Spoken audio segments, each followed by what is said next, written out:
privacy doesn't have to be boring. Not at all. Not at all. Privacy can be fun. Privacy can Yeah. He says with elbow patches. Welcome to the Future of Podcast, where I deep dive into discussions with remarkable founders and industry experts, and together we explore the challenges of today and how they are innovating through them to shape a brighter tomorrow. Today I'm excited to introduce Richard Harris, the founder of Data Design Consulting.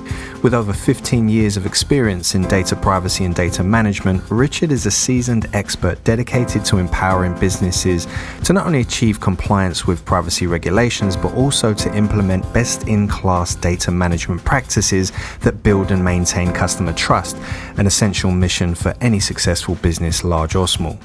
In this episode, we discuss the why of and the path to privacy, the biggest challenges organizations face, the role of technology, regulatory shifts and the elevation of data privacy to a human right, the Australian privacy reforms currently in motion, among other things.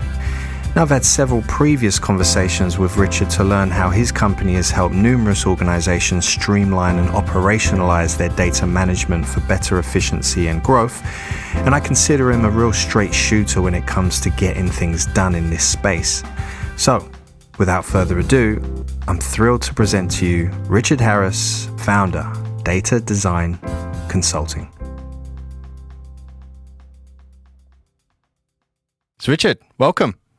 Thank you very much, Ian. Pleasure to be here. Thank you for joining me. Now, I met you through Tim Beard. That's right. Yeah, Tim over at Silver Bullet. That's right. Yeah, so Chief Commercial Officer, awesome dude. Really respect him. So when someone like him introduced you to me, I knew I was going to learn something. And I think and we've had several conversations in the past, and I've really always, I think, really appreciated your direct approach to a lot of conversations around the topic of trust, etc. So looking forward to the conversation and learning more. Yeah, me too. Thanks. I'm delighted to be here, and thank you for the praise. It's always nice to hear. No, absolutely. So let's maybe start with an introduction to yourself and your area of focus. So yeah, Richard Harris. I run and own Data Design Consulting, and we specialize in privacy compliance, data privacy compliance, with a very clear focus on policies and procedures. So we're not a cybersecurity, where I focus a lot of my time is helping organizations make sure they've got effective and clear privacy policies and procedures, and that they're building a culture of privacy through training and workshops within the organization. Yeah, nice. And I'm very interested generally in this space, because I think we kind of joke, like no one at 5 years old goes, I'm going to grow up and be a privacy specialist.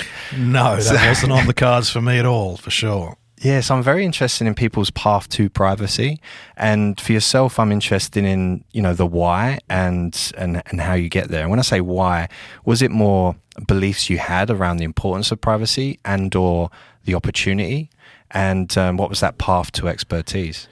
Well, it was a very odd route, really. It probably starts around about 20 odd years ago, the early 2000s, I joined an organization called Axiom, which at the time were mostly known for providing data for marketing purposes. They would collect and aggregate information and then license that to organizations, mostly for marketing campaigns.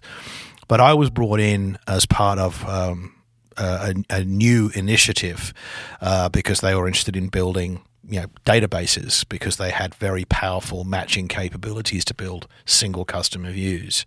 And I was very lucky that I had some very patient and very good tutors who educated me on the power of data. And prior to this, I had read Isaac Asimov's Foundation series. Oh, amazing. Yeah, and amazing story. One of the premises of those books is the idea of psychohistory, that given a large enough population, a large enough data set, you could generally predict the trajectory of a group, and in this case, the human race.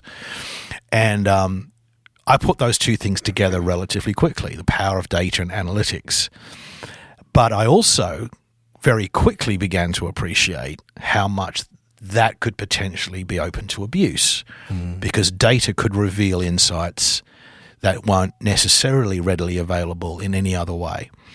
And as we've seen, the pace of technology, the pace of innovation within business has kind of outstripped the ability for society and governments to regulate or come to grips with it.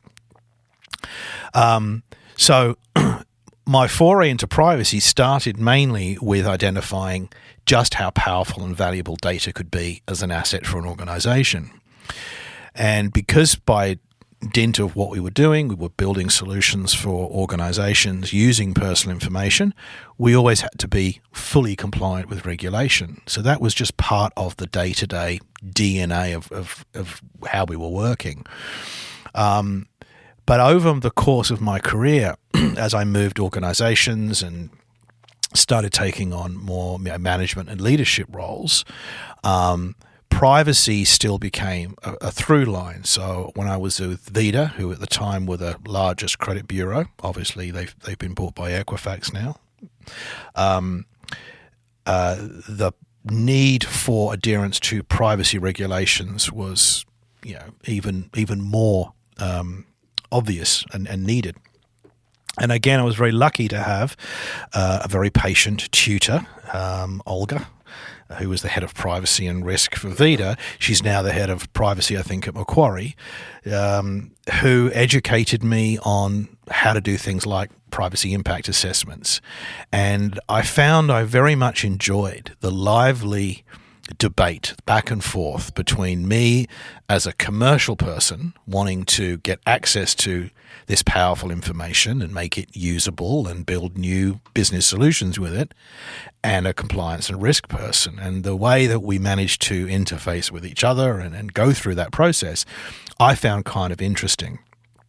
And so, as I say, that's always been the through line for me. I've been interested in, yes, from an ethics standpoint, the ability for data to be misused, but the roles that I had constantly brought me back to privacy. When I was with the Association for Data-Driven Marketing and Advertising, I was responsible for building a skills matrix for marketers, and of course data-driven marketers in particular, so privacy and compliance was one of those skills that we built out for, which resulted in me ultimately teaching courses in privacy. So I teach courses now for the AMI and the Fundraising Institute, both. But about a year and a half ago, I had an opportunity to take a redundancy and got to evaluate what I wanted to do next. So it wasn't yoga, or it wasn't pivot certainly there. You're not. Like, I love this stuff. Wasn't ready to throw it all in for an alternative lifestyle.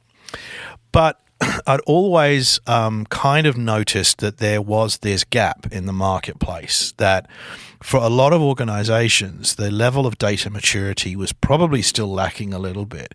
And in particular, in the privacy and compliance space, there really wasn't a good group of highly skilled individuals. So it's not like people could go out and hire them, or even could afford to do so. So when I was thinking about what I wanted to do, it was that Venn diagram. What do I know? What do people need? What will they pay for? What would be of value? What will I find interesting? And where those circles interacted was policies and procedures and privacy. I think because I appreciated the need for those regulations, but also appreciated there was a commercial reality, that it's not black and white. That organizations need to use this information. It's highly valuable, but it needs to be done ethically. And I'd been privy to quite a lot of conversations where a lack of ethics was very clear. So I was very much of the belief we need those regulations.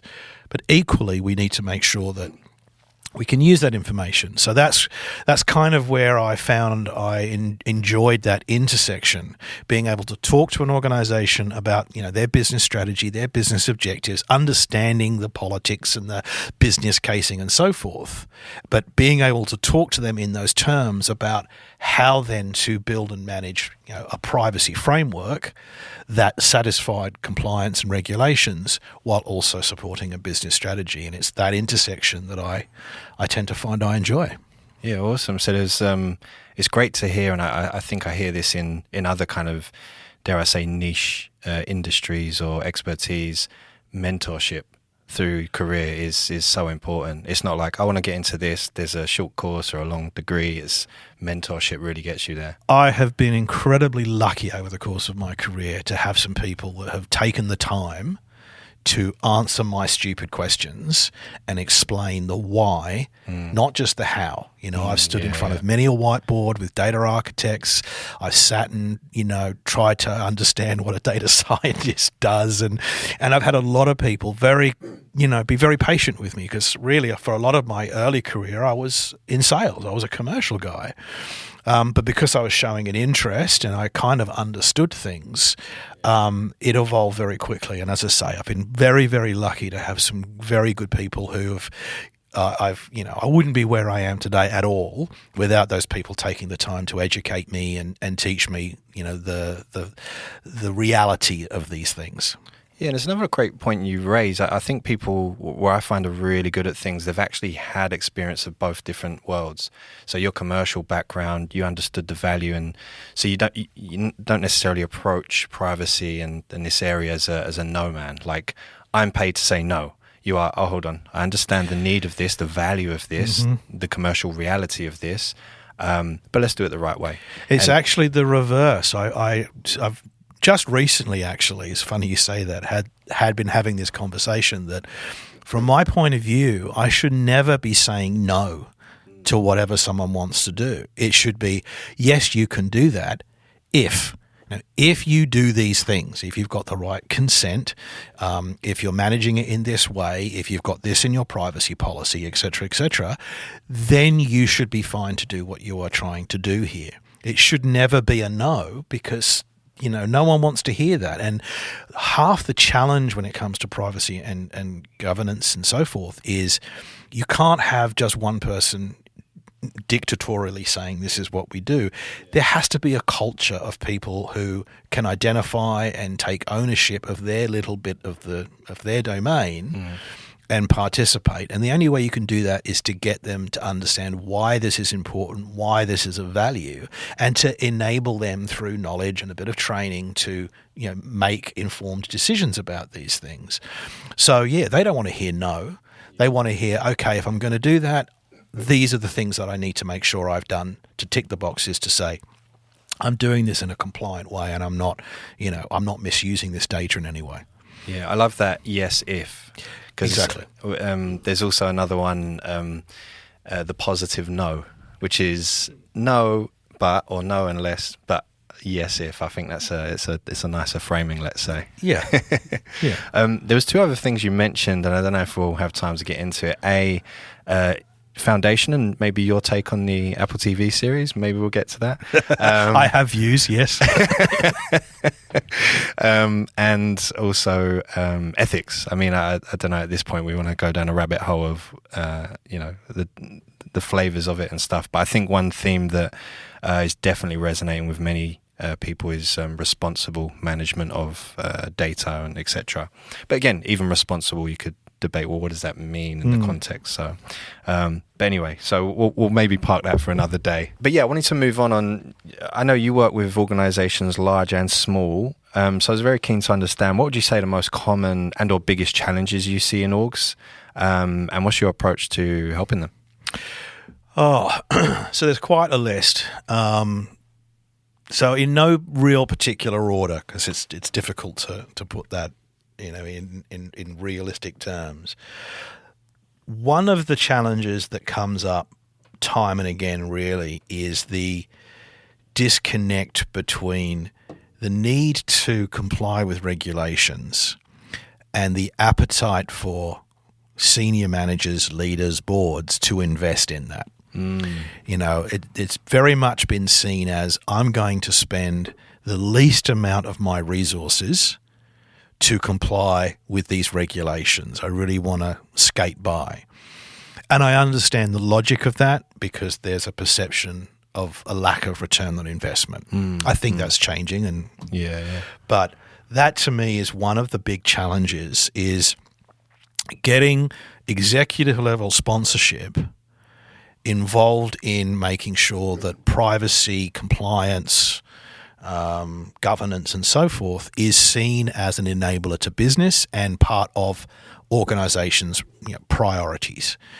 And that can be something as simple as getting the CEO to record a short, 1 or 2 minute video at the start of a training session emphasizing why data and data privacy is so important, etc. But also making sure that there's the right level of investment. Associated with that, as I've mentioned before, is there is a skills gap. One of the challenges we constantly face in Australia is in quite a lot of industries, there's a skills gap. And in this case, you've got where organizations do start to focus on privacy and compliance, they start to look at, well, how do we do this? How do we start building a framework? How do we get compliant? And it isn't like, as I said before, there's thousands of people waiting to be employed who are privacy experts. And for a lot of organizations, they lack the budget to actually build a dedicated privacy team. So you instantly start to look at your frontline staff. So I mentioned I teach courses for the Fundraising Institute. The majority of people who take my course in privacy compliance for fundraisers are fundraising managers.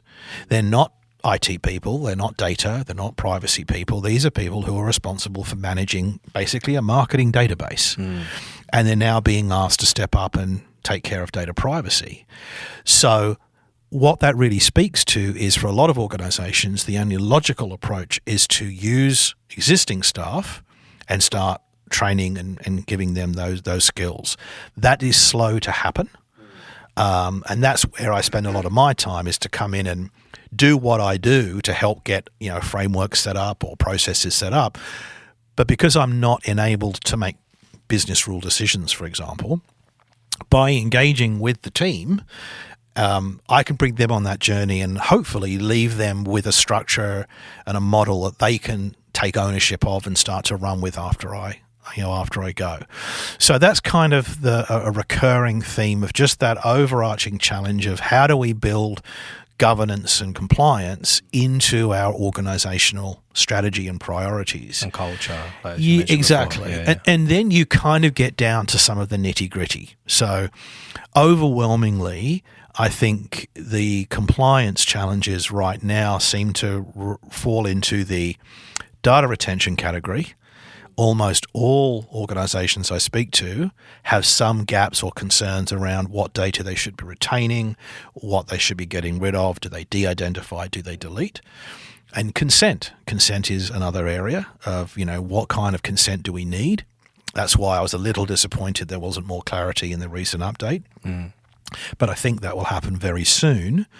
And then there's the transparency principle as well, making sure that privacy policies are well written, they're clear, they're unambiguous, they're easily understood, they're well structured.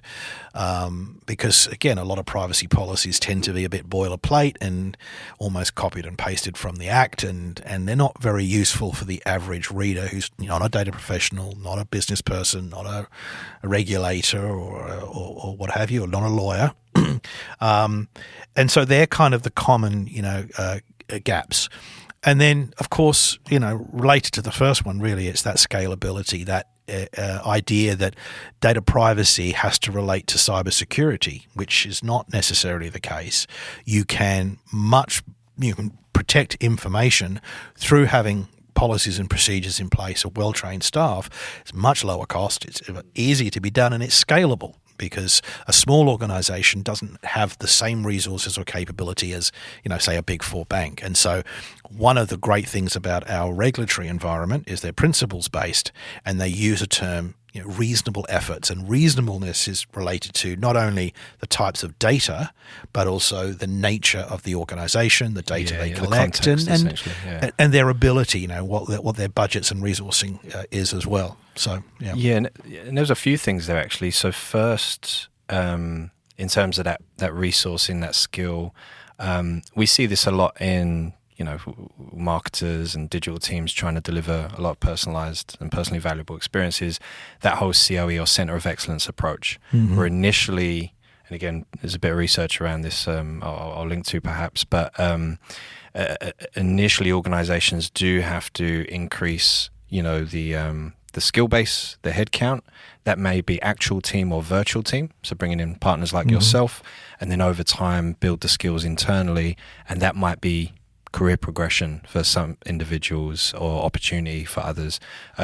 So whether they build a focused effort team and or build that culture that, to your point, and I think is a very important point that you alluded to, that, delivering this is a shared effort across the business. There's not one person responsible for data privacy as an example. It's a shared responsibility and a group effort, let's say. It has to be. One of the things I do fairly regularly is run data flow mapping workshops, and quite often. And you mentioned marketing, because marketing tends to be on the front line when it comes to privacy compliance, because no one necessarily has a problem with giving their information when they're going through a financial transaction on buying a product or a service. It's when that information is being used for marketing that tends to be where the rubber hits the road in terms of people's concern about misuse of data. Yeah. So quite often it's the marketers that are on the the front lines of this. So when I'm running a data flow mapping workshop, quite often I'm doing so with the marketing team. And you'll go through a business process like building a campaign, for example. And as you start to map out the steps and how personal information flows through, quite often you're going to find a couple of steps in that process where they are generating unnecessary risks. Something as simple as they're exporting personal information into a flat file, they're doing some data manipulation to it, and then loading it into a targeted system.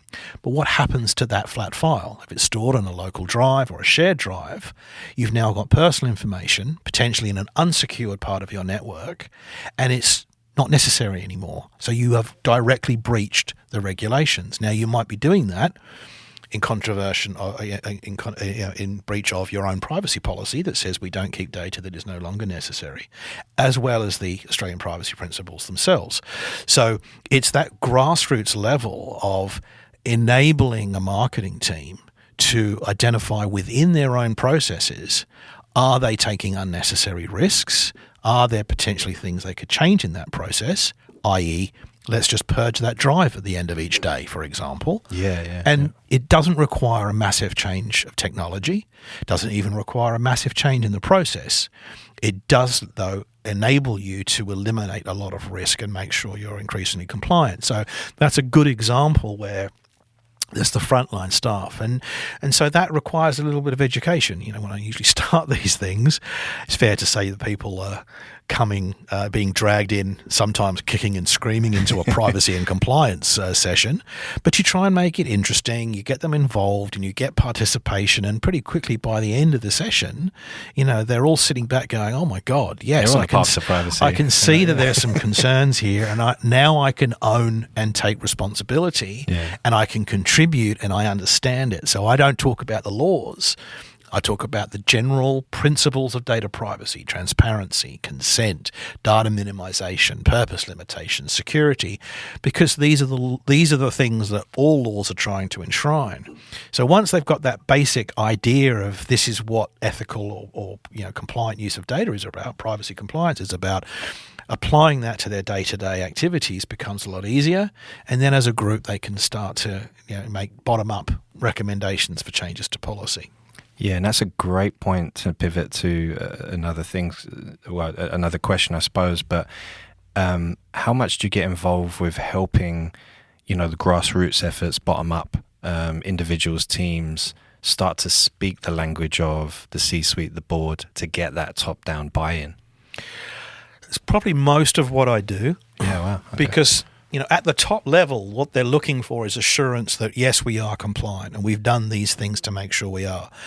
A CEO doesn't want to know the privacy policy details or the intricacies of a privacy compliance framework or, what the Privacy Council or whatever are talking about. They need assurances from the people they trust, and they've delegated this to say, yes, we have done these things. But ultimately, the people they're relying on to generate the content, make the decisions, make the business rule decisions, taking data retention as an example. Who's going to make the decision about what record is no longer necessary in a CRM? It's got to be the marketing team, really, or it's got to be the customer service team if that's how they're using the CRM.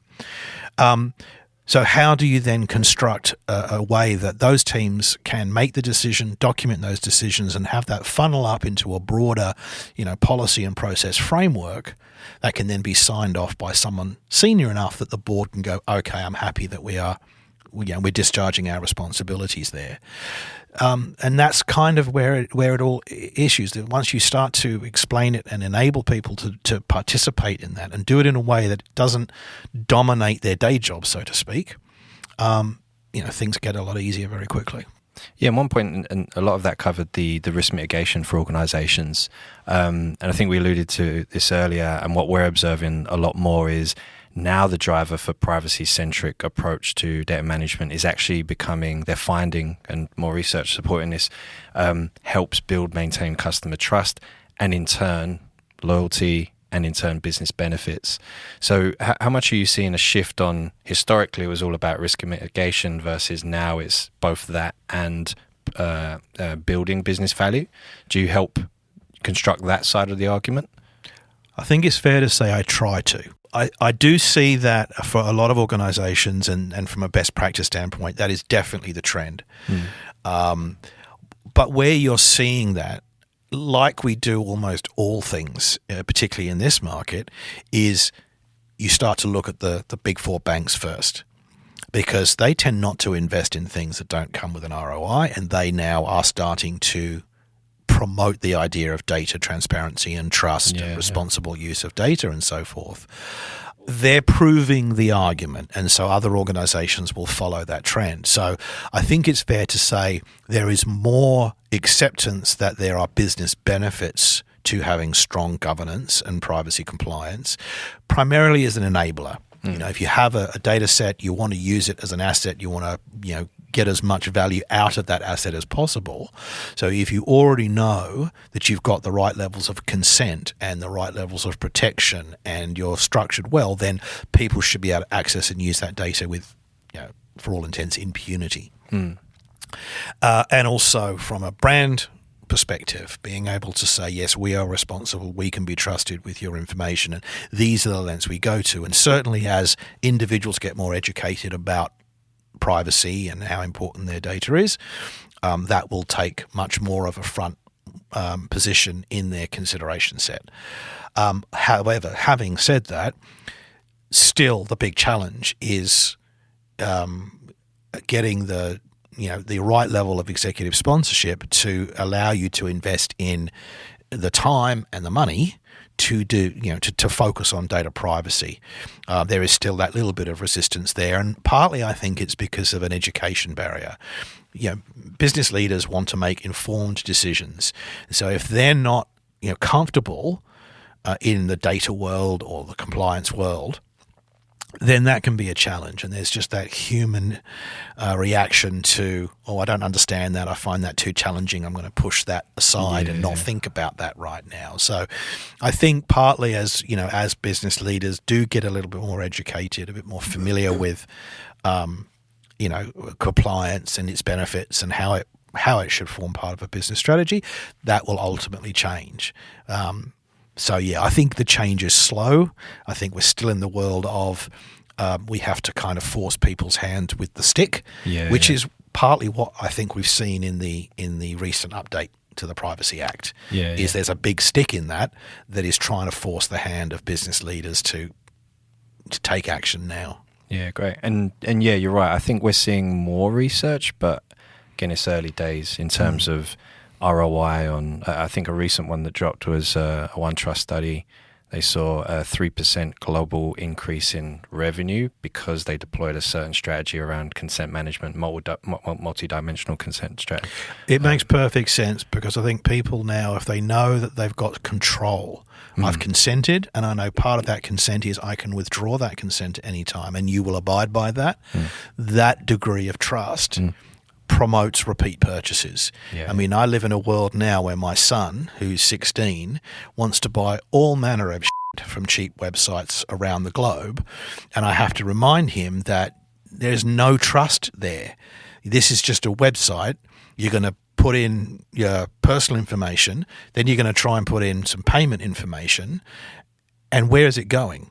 They haven't demonstrated any kind of trust. So absolutely that we see more and more. There was a piece by the NAB do like a profile of staff periodically, and one of the ones I read recently was one of their, I think it might have been a data architect or a data role of some description, and within that piece this individual was talking about how important privacy and compliance and responsible use of data plays in his day-to-day role.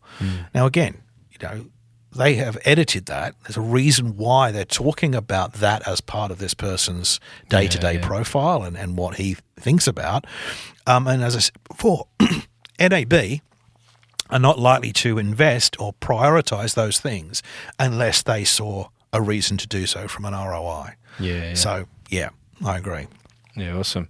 I also forgot to call out the Adobe study, but you kind of called out the points.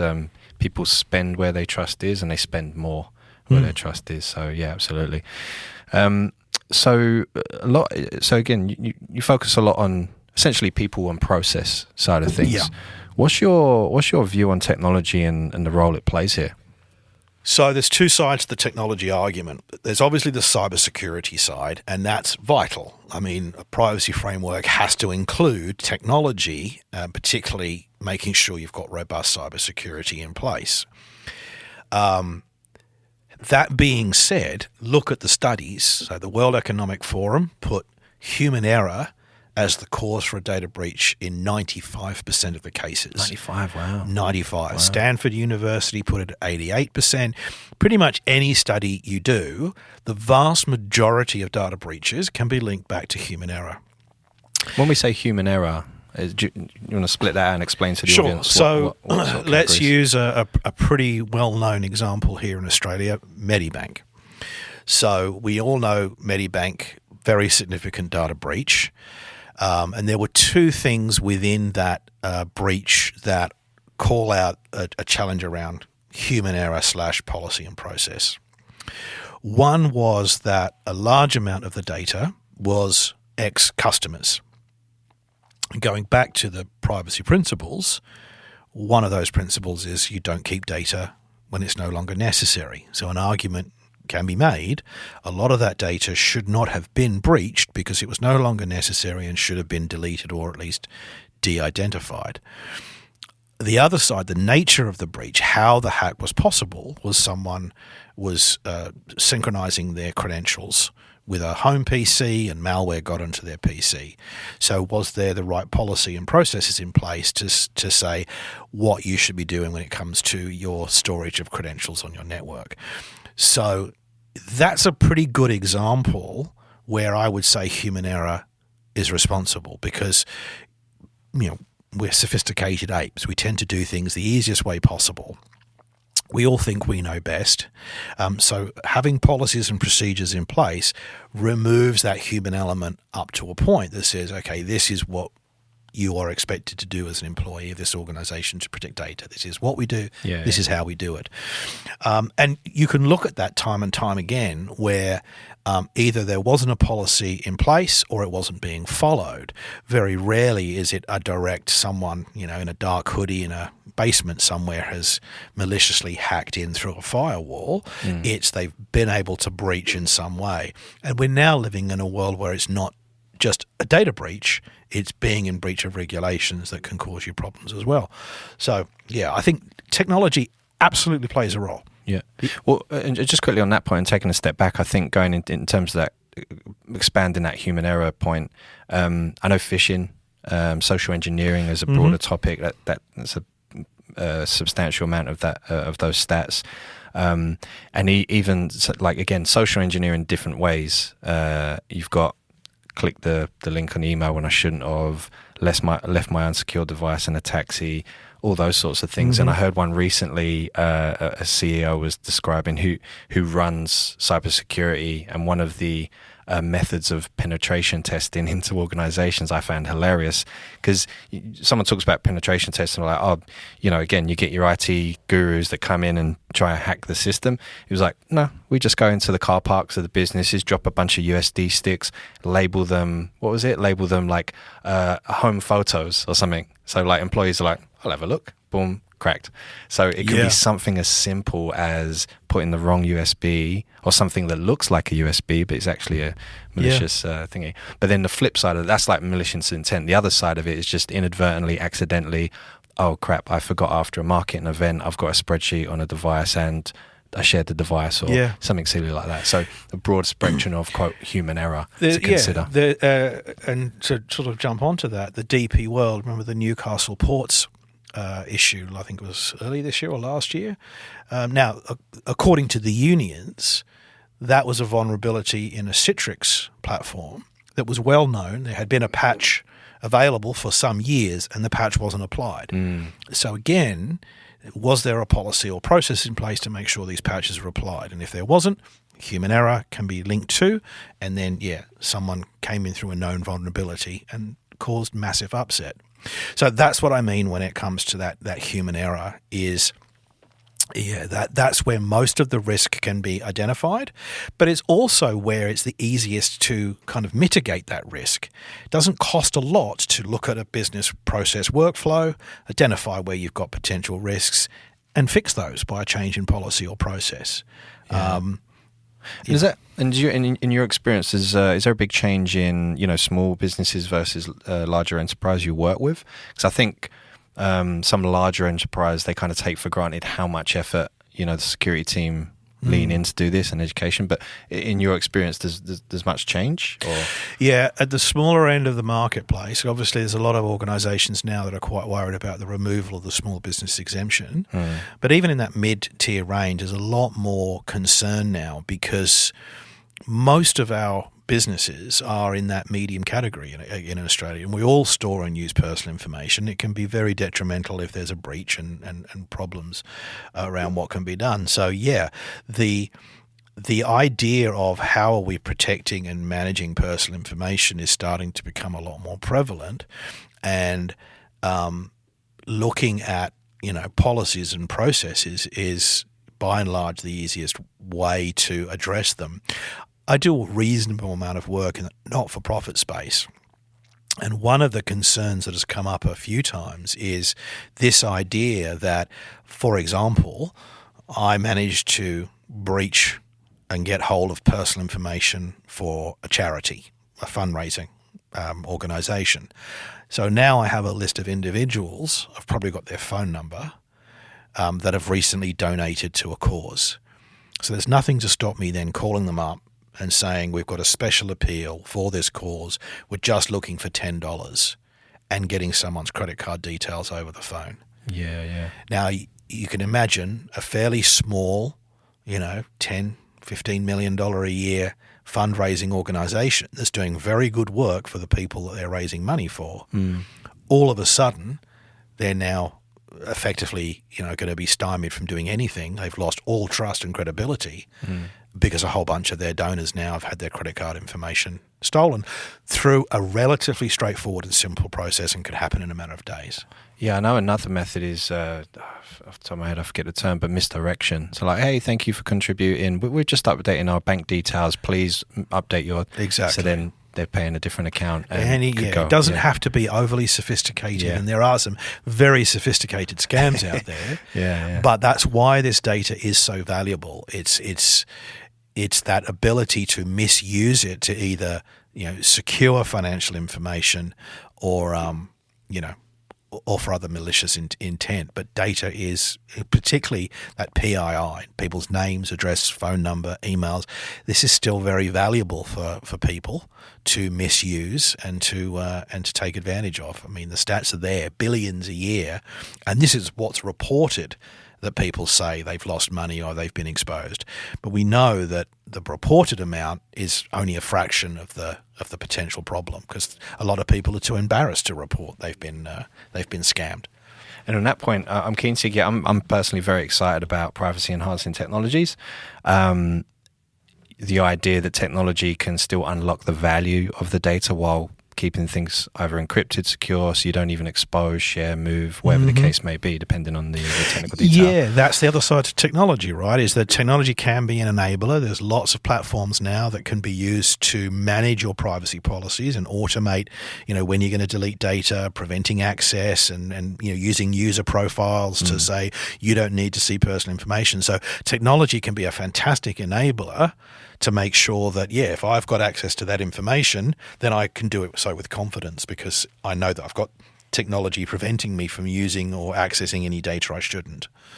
All right, now let's get to the Australian privacy reforms. Yeah. After nearly, 5 years of build-up, the Australian privacy reforms, there seems to be a general sense of disappointment to what some may view as an underwhelming kickoff, let's say. What's your take on the current state of the proposed Australian privacy reforms? What do they mean? What do they not mean? And what should organisations be thinking about? Okay, there's a few questions in there, but the top line I think is this, that when I first read the amendment, the Privacy Act and Other Legislation Amendment Bill, I was also a little disappointed there wasn't more in there. Then I reread it and I read the explanatory memorandum and now I'm in the camp of I think they did exactly the right thing and I think it's a good first step. I think because change is hard. You're talking about pretty complex legal questions, and particularly when you're looking at one of the big changes being the removal of the small business exemption, there will be a massive impact. And if the government isn't ready to support small business and help them in their compliance journey, you can imagine a builder who's got a database full of clients. They now have to comply, but again, they're not data experts. They've got enough on their plate running a small business. So, and the same is true, I think, with some of the data subject rights. This is going to require quite significant change for organisations to evolve and meet those requirements. So something had to be done. And so what has been put forward is structurally they've made some changes and references to, for terms and changed how the Act is structured a little bit. But there were some very interesting changes. Clearly, and this was in the explanatory memorandum in particular, the government want to and have escalated data privacy as a human right. So they're sending that message that from the government's point of view, they take the protection of their citizens' personal information very seriously. This was demonstrated when they did the response to the review. They released a survey where they were saying, 83% I think of people had concerns about how their personal information was used, and vast majority wanted more control over that data. So they obviously taking that very seriously, and we see that in the doxing and the new civil tort for serious breaches of privacy. And let's not forget, we have an election cycle coming up, so we've now got talking points that politicians can easily take care of in a soundbite, that are easily for people to understand, that they can say privacy is a human right, doxing, civil tort, we're going to protect your personal information, we have heard you, without needing to get into all the minutiae about data rights and protections and so forth. So, but what was also good though, in supporting that claim of a human right, is that clearly the government and the OAIC can now be a little more agile. So one of the big changes was that the commissioner, under instruction from a minister, will be able to generate new codes, basically new privacy principles, without the need to go through massive legislation. So we're going to get a children's online privacy code in the not too distant future. And the commissioner can convene public inquiries to look at systemic issues. So you can imagine a process where the findings of that will go to the minister will instruct the commissioner, we need a new code, temporary or permanent. That gets generated, and there's a lot of language that talks about how that is done, so it's not the Wild West. There are controls and guardrails over what the commissioner can do and consultation and so forth. But clearly, we're going to be living in a world where the government won't have to wait another 5 years for a major update. They can evolve over time. Well, and just quickly to jump in there, the evolve, I think, is an important point, because many people see regulations, once it's in, that's kind of it. So the ability to be able to evolve, remove, in response to the actual the impact of these, and I think some learnings globally on regulations rolling out in different regions, but for sure. So that's the first kind of those changes were very interesting to me. The second was in the security area. They added the fact that as one of the reasonable steps that they consider for protecting personal information was organisational measures, policies and procedures, which again speaks to the recognition, and I've heard Carly Kind, our commissioner, point this out in presentations that she's given, that idea of human error, that it's not just cybersecurity, that if we don't have a culture of privacy, if we don't have clearly articulated policies and procedures, then we are just creating a higher risk environment. So now, if there is a breach, but either of the regulations or of a data breach, that will be one of the questions. What organisational measures were in place that were part of your reasonable protections? So if you don't have good policies and procedures, then it wasn't reasonable what you were doing, and therefore there are consequences to that. Yeah. Right. And then related to that, we're now going to live in a far more risky environment. There are consequences. So outside of a serious breach of privacy, non-serious can result in an infringement notice from the commissioner or a civil action by an individual. So, and that can be not just for a data breach, but for breaches of the APPs. And so again, in the explanatory memorandum, they called out if you don't have a clear privacy policy, if you don't have training for staff and so forth, that puts you in breach of the APPs themselves, and therefore the commissioner can investigate, and if you are found wanting, can issue an infringement notice. And these actions, these determinations, are not just about making good what has happened, but can impose requirements to prevent future harm as well. So you can imagine that could be quite draconian. And that comes with new investigative abilities for the OAIC. So ultimately, yes, there were definitely things missing in terms of what we require organisations to do, particularly for data subject rights and consent and so forth. They will absolutely come. But right now, what the government is saying is we take people's privacy very seriously. We think the best way to protect our citizens' data is for you to be compliant with these regulations. And if you're not compliant with the regulations, we're going to come after you and there'll be consequences. So get your act together now, because when the law gets signed, there's no grace period. All of these changes come into effect. Once you are compliant now, you're in a much better position to get compliant in the future.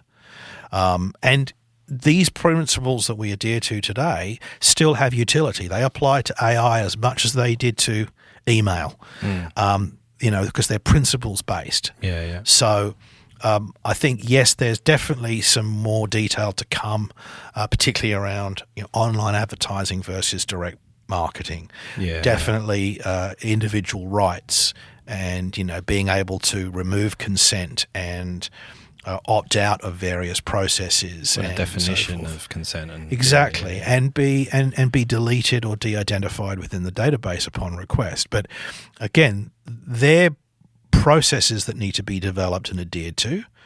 But if you're already behind, if you're not compliant today, then when these changes come, you're just going to be further and further and further behind. Yeah, so I think you've answered one of my key questions, like should people sit on their hands, wait what happens, or, stuff to do in it? Yeah.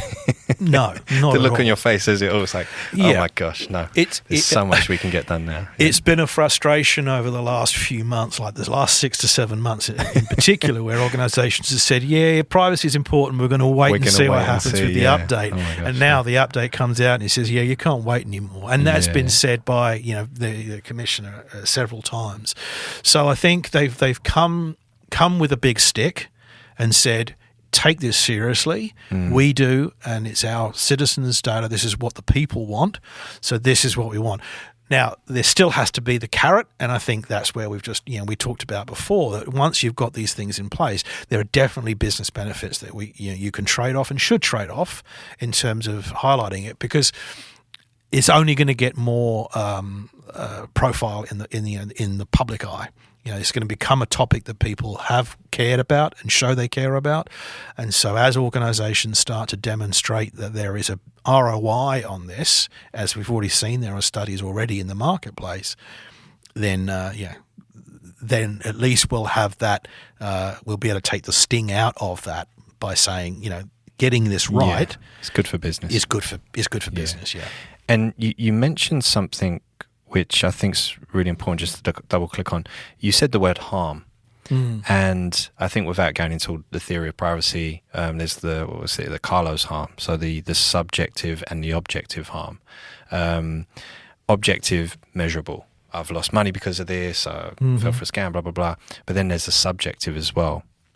So this idea that if an individual customer, citizen doesn't trust you, they may feel restricted in their actions. They may be afraid to engage in certain ways, which again, bad for business, but also not necessarily a big point that we necessarily need to discuss. But when organizations consider the quote harm, there's two sides of that coin, and I agree. I think the government's trying to address both. Again, we need trust, so not just how much people are losing and the impact on the economy, but also the psychological impact on citizens and how they feel, how free or open they feel to kind of engage in this economy, engage in these services, and whatever the case may be. So so that's always kind of fascinated me in terms of the impact of privacy, let's say. So now we've spoken a lot about what organizations have to do, so regulations, policies, etc. But observations and research, again, we're finding increased business benefits, which we've already kind of alluded to. What would you say, and again, some of those benefits being, best-in-class data privacy governance, increased loyalty, retention, spend, etc., things we've already talked about. But what would you say, and what's your view on what organizations, not just what they have to do, but what they should be doing? And again, can throw out the word ethics or responsible, or in your view, what's, I don't know, dare I say, best practice in going above and beyond the regulatory tick box to, you should also consider this because we see the benefit, we see the value, we see the et cetera, et cetera. There is a concept called privacy by design. When you look at GDPR and principles, 7 principles. Yeah. So, and that is not encoded in our regulations just yet. But from a best practice standpoint, and we talked about building a privacy culture, it's all kind of related in that. As you start looking at your business strategy and saying, okay, this is what we want to achieve, this is what we want to do. And quite often that requires a new program of work, whether it's we're going to invest in new technology or we're going to build a new capability on our website or launch a new product or service.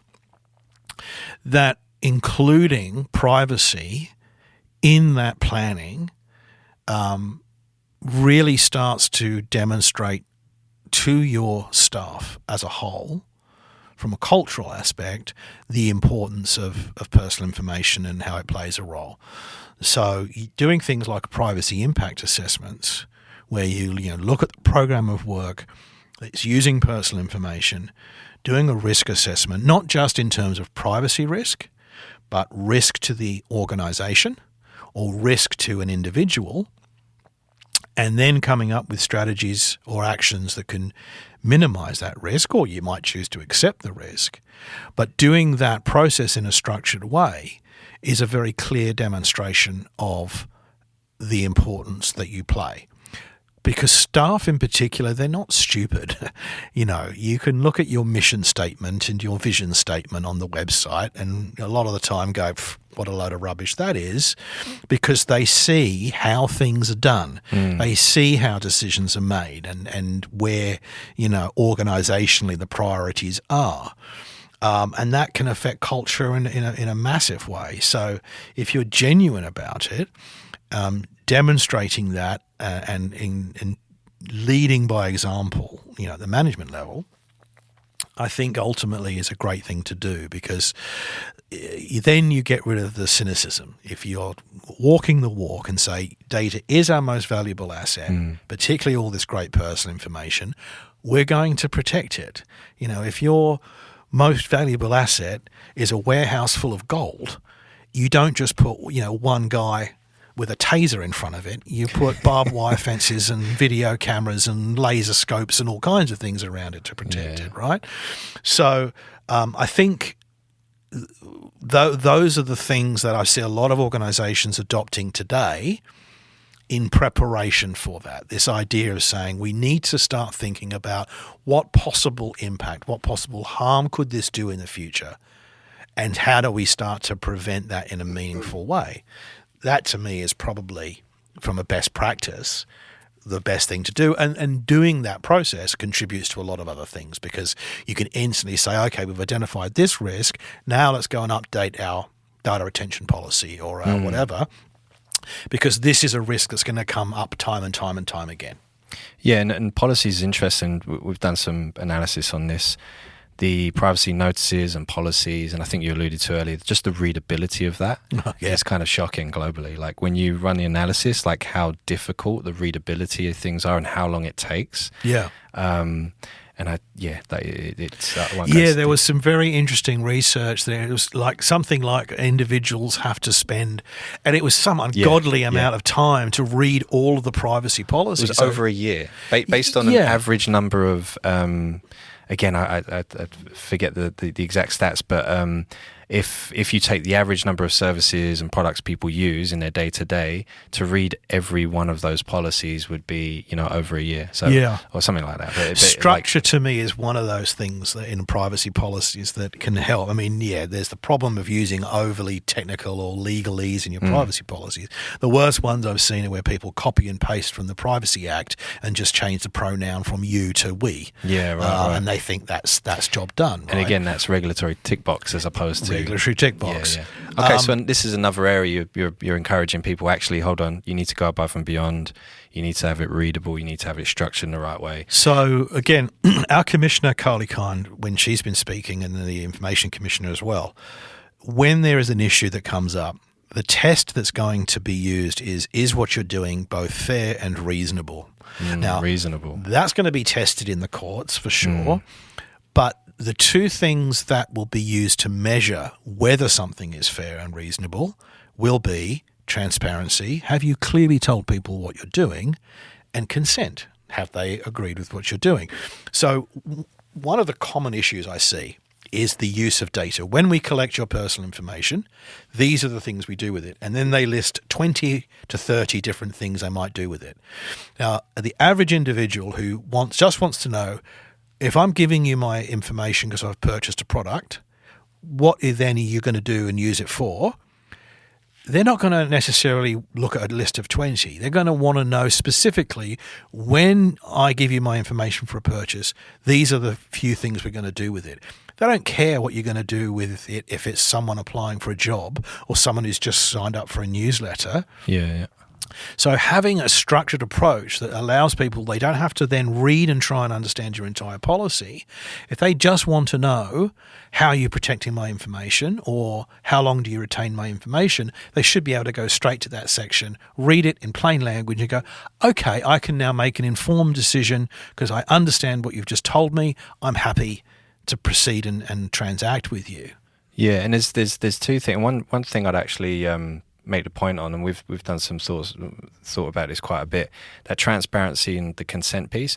I'd argue you even need to split out transparency and clarity, because a lot of people are very transparent. They've got it all there in text, and there's a black hole of clicks you can go into to get all this. So they're transparent, but are they clear? No, because it's lawyer language. It's very difficult to understand. So I've over time got into the practice of going, well, hold on, there's a transparency dimension, but then there's a clarity. That clarity being readability, let's say. The transparency, structure, all that, the fact that it's there versus not there, all that sort of stuff. A lot of the guidelines are doing a good job, though, of emphasising what they mean by transparency as well, which is clear, unambiguous, must be understood by the average person. And again, think about who the average person is. I mean, we tend to be a bit myopic sometimes, particularly those of us who are using and in the data world on a day-to-day basis. But let's try and think about, someone who is of, let's say, 70, 75 years of age, hasn't grown up with data, hasn't grown up with the internet, still very nervous and cautious. That's who we're writing a privacy policy for. And if we keep that in mind, then that allows us to kind of get a bit more realistic about what our privacy policy should say. They don't have to be legal documents. They can be, and if done well, can really help to emphasize your brand. If you're a young, relaxed, fashion-forward brand, the tone you're going to use might be very different than if you're a financial services advisor. But you still don't have to have a lot of legalese. You can use it to demonstrate more of your brand profile, your brand image, in a meaningful way to people. Yeah, I think that's a great point. And I don't know about you, I'd like to get your experience. My experience when talking to, legal and privacy teams on this topic, it's almost like that's a good thought. It's not, I've never found there's this malicious intent to kind of like, well, we have to be clearly we're clever about our wording. It's like, oh no, I'm a lawyer, I'm writing the policies so that when other lawyers read this, we are airtight and we are risk-free, let's say, or mitigating risks. So a lot of them are like, oh, actually, well, there's a few words and sentences that legally we need in there. That's fine. But like 80 to 90% of a policy is like, actually, yeah, we could do a better job. Yeah. Most of the work that I do, obviously, goes at some point to someone in the legal team. And I find often they're great people to work with, because often they will acknowledge that very point, that from their perspective, their role is to advise on the risk profile of a situation. So because I'm coming at things from a slightly different angle, I'm not a lawyer, obviously, that the information I'm giving them helps them to understand where those risks are, because they don't understand the data world. So if you can show them these are all the risks we've identified and what we think we can do to rectify those, they can then advise, say, well, that's probably an acceptable risk under our policies, but no, yes, we agree with that, and let's make these changes. And you're right. There's very rarely is there that maliciousness. It really just comes down to say they want to make sure there's a genuine truth to a privacy policy. So if you say you take reasonable steps to protect personal information, such as restricting access to only those individuals that need to see it, they want to make sure that that's what's happening out in the community, out in at the grassroots level. So that goes back to those data flow mapping, because quite often you find, particularly in the world of CRM, right? Someone logs into the CRM and I can see every customer in that database. Those two things don't add up, because there's no reason for me to see every single customer's personal information. If I'm building a campaign, if I'm in the marketing team, there's actually an argument to be made I should never see any PII. Yeah. Right? So that's where lawyers tend to appreciate that kind of requirement, is to say they don't know the details. So if someone can surface for them and say, okay, this is where we've identified risks through our PIA or a review or whatever, They then get to say, okay, yes, there's a mismatch between our policy. So either we've got to change what we say in our policy. Yeah, or we've got to change it. Yeah. There's class action lawsuits against organizations now because what they said in their privacy policy was not what they were doing. In their day-to-day practices. So that's what lawyers want to avoid.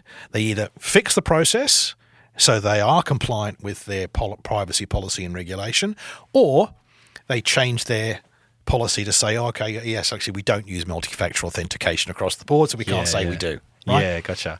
And I think I've very much enjoyed these conversations as well, where that education of, and again, going back to the technology side of it, it's like, oh, hey, well, this is how the technology does two really important things, like access control and usage control. So this idea that, people who shouldn't be seeing the data doesn't even know it exists, or people who do have access to data can't even accidentally use it for the wrong reasons because the technology is doing its job. So again, educating the privacy legal team, it's very enjoyable because they're like, oh, okay, great, that's great that we've got that tick box, and let's make sure we're clarifying that. And you know what, let's beef that up. We need to sing and shout about this sort of stuff. Again, going back to that customer trust piece. I think, and just lastly on that note, I've enjoyed trying to find, my team do this, trying to find, what we would consider best in class based on the research, the regulation shifts, all that sort of stuff. And BBC, just keep going back to them. I think they do a great job. Their readability is higher than any, and when I say higher, I mean more readable than any others. They're in a realm of easy to read versus difficult. We use the Fleisch-Kincaid metric to kind of benchmark that, let's say. So BBC's great on that sense. They do a great job, I think, in terms of every time they're asking for a piece of data, they've got like the little why, like why are we collecting it? What's the value to you? All that sort of stuff. So all these little things just really help on building that trust.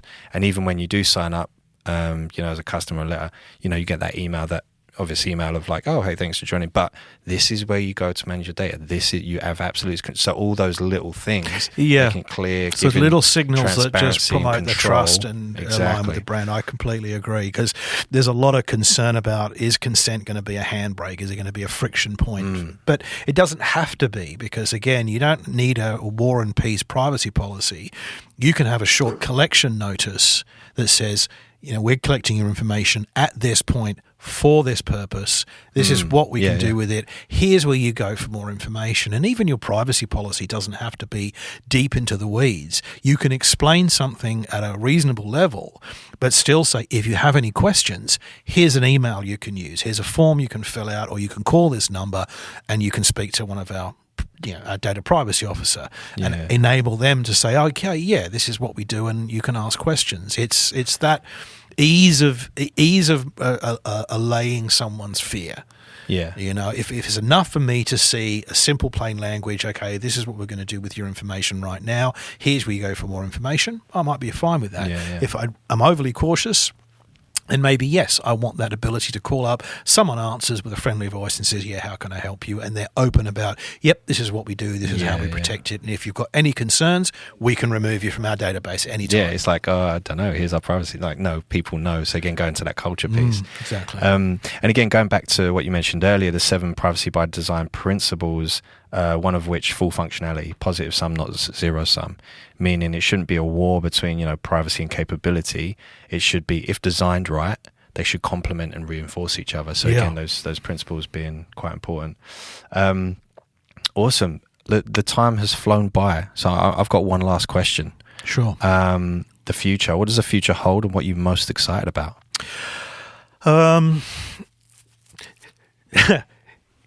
Interesting word. What am I excited about in the world of privacy?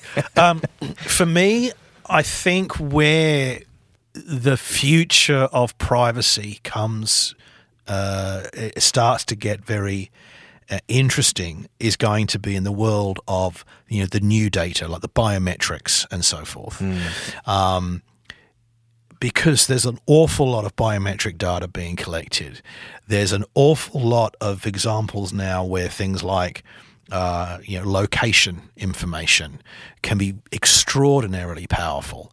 And to me, it's that ongoing evolution of people are still not necessarily aware of just how much of their information, forget PII, but just using an app, how much data is being sucked up through that app and how that can be used in pretty interesting and meaningful ways. Even now, there's organizations who are releasing patents to use non-invasive brain scanning to determine, your mood or whatever it may be. And so to me, that's going to be an interesting evolution of, as more and more of this information is being collected and aggregated and used, how those two things line up with privacy and protection. Because, if you look at the AI world, there's already an argument to say that horse is well and truly bolted. There's an awful lot of personal information already being used without anyone's knowledge or consent, or giving them any value in a value exchange. So I think that's probably the area that I'm most focused on as the next big wave, is all of this new unknown information that we could start to cycle up. In terms of excitement and in terms of where I see the more short term, is I am very encouraged by the focus that privacy and data privacy in particular is playing at organizational senior management levels. I've pulled together like a 30-minute, very quick, short update on the Privacy Act amendments, and through one of my business partners, we've gone out to their customer base and offered them, hey, we'll come and update you.